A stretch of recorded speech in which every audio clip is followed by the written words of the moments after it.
GBN, we keep you informed. I'm Michelle Jones, and in the news, SSL breaks silence, lays the blame squarely on Jean Panthon. Please remember to subscribe, like, share, leave us a comment and click the notification bell to receive our daily news items. The core values that Stocks and Securities embodies is empowerment, integrity, professionalism. We want to be seen as the premier finance house in Jamaica. We want to ensure that our employees are accountable, dedicated, loyal, and trained.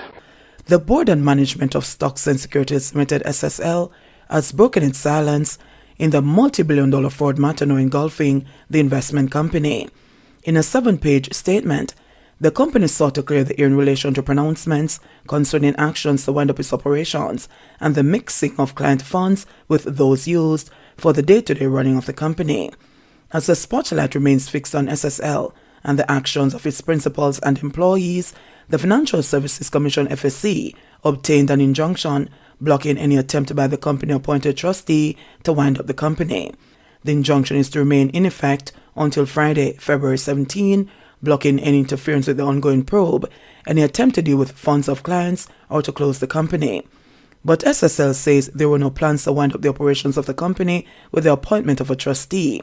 The entity points out that the intention was for an independent business review to be conducted to determine the financial health of the company as of January 16. It says the trustee would have preserved the assets of the company while ensuring that the directives of the FSC are implemented.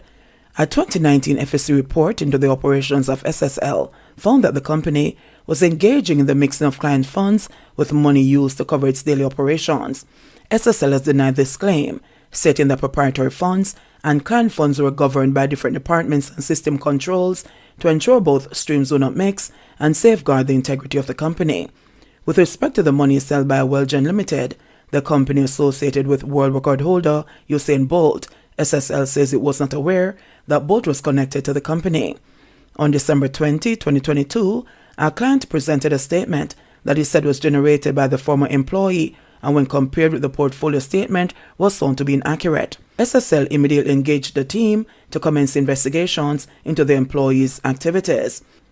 During the holiday period, discussions with her attorney commenced simultaneously, and by the first week of January 2023, it was agreed that she would provide a confession.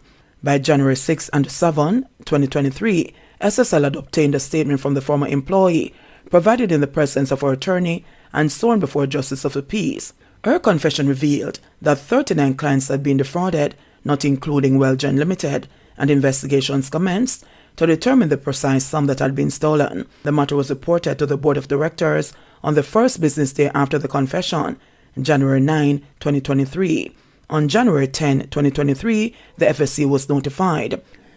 SSL says it only learned of the fraud involving the athlete on January 11, when a member of Bolt's management team visited its office to state that the former SSL employee at the center of the fraud had visited the offices of Welgen to confess and request assistance in paying back other clients that she had defrauded. No current board members or managers were aware that Dr. the Honorable Usain Leo Bolt had an account, given 1, the account was not held in his name, and 2, the account did not from 2018 have balances, which would have flagged it as a high-value account. SSL's board says during a disciplinary proceeding with the former client relationship manager, the fraudulent activity involving Welgen was not mentioned, nor was it listed among the 39 clients she said were defrauded in the elaborate scheme. The board did not give a direct answer as to why the company failed to detect the fraudulent activity that had spanned the last decade. It only stated that investigations and a review of all processes will be required to determine the full answer to the question.